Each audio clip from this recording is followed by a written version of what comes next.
Shalom, Om Swastiastu, Namo Buddhaya, salam kebajikan, salam sehat, salam hormat, penuh semangat. Yang saya hormati Pak Dalan Dahi sebagai CEO Tribun Network, para direksi Tribun Network, para pemimpin redaksi, The Birthday Boy, Pak Feby Mahendra Putra. Juga kemarin saya berlari bersama Pak Gun, nggak tahu sudah ada di sini atau belum. Saya ingin mengucapkan terima kasih luar biasa kepada Tribun Network yang sudah mendukung Kementerian Pariwisata dan Ekonomi Kreatif. Saya memiliki rekam jejak yang panjang dengan Tribun Network karena selama berkeliling di Indonesia 4-5 tahun terakhir saya banyak berjumpa dengan rekan-rekan Tribun Network di seluruh pelosok Nusantara. Kami sendiri alhamdulillah diberikan kesehatan oleh Tuhan Yang Maha Kuasa. Saya sudah berkunjung hampir ke 2.500 lebih titik di seluruh wilayah Indonesia dan banyak sekali menemui rekan-rekan Tribun Network.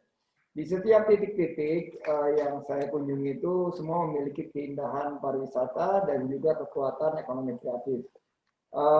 Sekarang sesuai dengan arahan Bapak Presiden, kita mendukung 5 destinasi super prioritas, yaitu Danau Toba, Borobudur, Mandalika, Labuan Bajo, dan Likupang, Sulawesi Utara.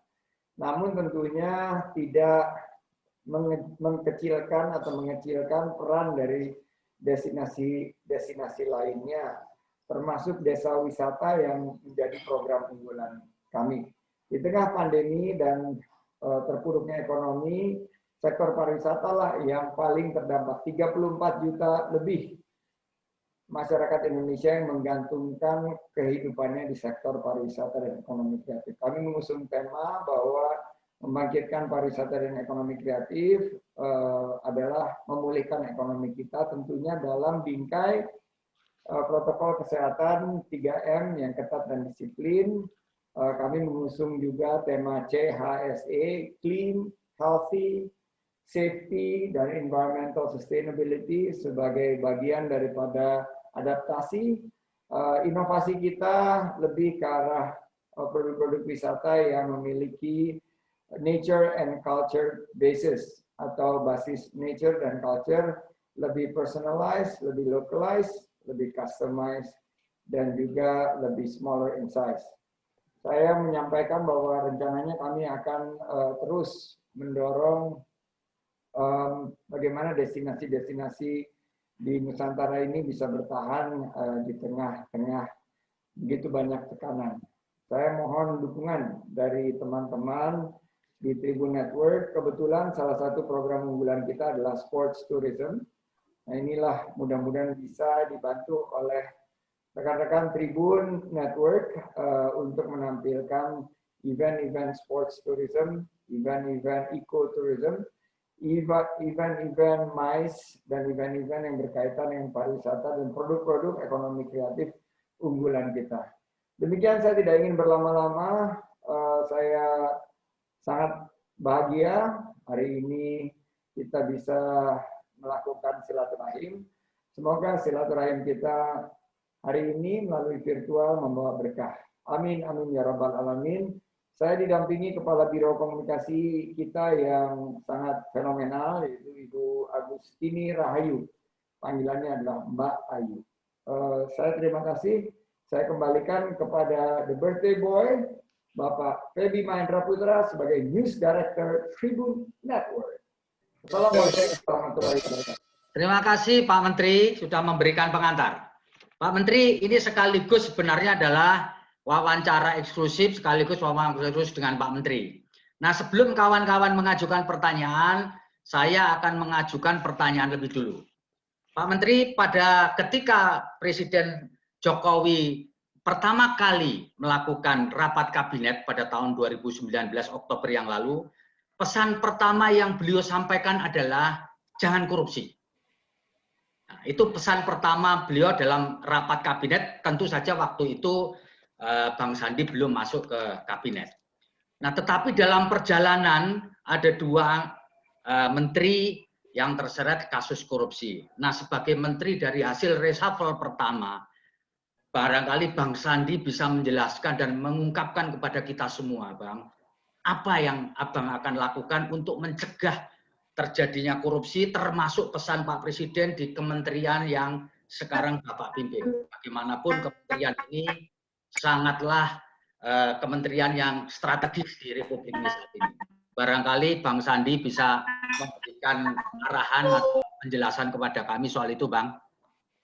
Terima kasih Pak Febi. Jadi memang situasi ekonomi pandemi ini dalam keadaan yang memprihatinkan dan juga kami sangat-sangat terenyuh dengan tentunya dua menteri yang mengalami musibah terseret pada kasus korupsi. Oleh karena itu, kita harus memiliki komitmen terhadap tata kelola yang baik. Jadi minggu-minggu pertama saya mendapat tugas adalah saya membrief jajaran dan menyatakan bahwa kita tidak memiliki toleransi atau zero tolerance terhadap kegiatan-kegiatan kementerian yang tidak dalam koridor good governance atau tata kelola yang baik. Lantas kita langsung berkoordinasi dengan BPKP, BPK, juga dengan KPK, bahwa semua harus kita lakukan dengan transparansi, akuntabilitas, responsibilitas, independence, dan fairness. Kita mengelola sektor pariwisata dan ekonomi kreatif yang sekarang sangat-sangat memprihatinkan, sangat-sangat berat, sangat-sangat tertekan. Sudah saatnya kita dahului kepentingan rakyat dan jangan mencederai kepercayaan dan amanah yang telah diberikan negara kepada kita. Ya, memang tentunya kita harus terus meningkatkan dari segi tata kelola yang baik, dan saya juga membentuk satu komunikasi agar paling tidak di bulan-bulan pertama sebagai program 30 hari dan 100 hari, bagaimana kita juga meningkatkan awareness, terutama dari penyelenggara negara, kita melaporkan LHKPN kita, dan baru saja minggu lalu sebagai bagian daripada pembaharuan LHKPN sudah saya masukkan juga laporan harta kekayaan penyelenggara negara, dan saya berharap juga akan disusul dari jajaran-jajaran lainnya. Ini kita bukan hanya himbau, tapi juga kita lead by example. Kita harus memimpin dengan memberi teladan. Jadi inilah Pak Febi, kita butuh juga dukungan dari media, terutama Tribun Network, untuk terus mengangkat isu-isu seputar penyelenggaraan negara yang bersih, bebas korupsi, agar ini menjadi satu budaya baru, satu komitmen yang tegas di lingkungan Kemenparekraf. Kita akan pastikan penyelenggaraan tata kelola yang baik. Demikian Pak Febi. Terima kasih sudah nonton. Jangan lupa like, subscribe, dan share ya.